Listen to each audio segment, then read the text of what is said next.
السلام علیکم ورحمۃ اللہ وبرکاتہ۔ محترم ناظرین، آج 2 جون 2022 بروز جمعرات کی بڑی افسوسناک خبر آپ سے شیئر کر رہے ہیں۔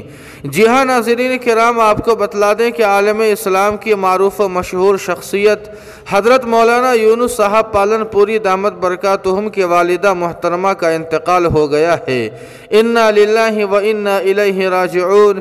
انا للہ ما اخذ ولہ ما اعطى وَكُلُّ شَيْءٍ عِندَهُ بِأَجَلٍ مُّسَمًّى۔ ناظرین کرام، دعا فرمائے کہ اللہ پاک حضرت کے والدہ کی مغفرت فرمائے، اہل خانہ بالخصوص مولانا عمر صاحب کو صبر جمیل عطا فرمائے، مرحومہ کو جنت الفردوس کا داخلہ نصیب فرمائے، منکر نکیر کے سوالات آسان فرمائے، مرحومہ کی قبر کو نور سے منور فرمائے، نامہ اعمال داہنے ہاتھ میں عطا فرمائے، عرش کے سائے میں جگہ عنایت فرمائے، روز محشر نبی پاک صلی اللہ علیہ وسلم کی شفاعت نصیب فرمائے، حساب و کتاب سے محفوظ رکھے اور مرحومہ کے تمام سیئات کو حسنات سے مبدل فرمائے۔ جی ہاں ناظرین کرام، آپ سے گزارش ہے کہ مرحومہ کی مغفرت کے لیے دعائیہ جملہ ضرور کمنٹ کریں، ویڈیو کو لائک اور شیئر کر دیں اور قاسمی جی کے کو سبسکرائب کرنا نہ بھولیں۔ والسلام علیکم ورحمۃ اللہ۔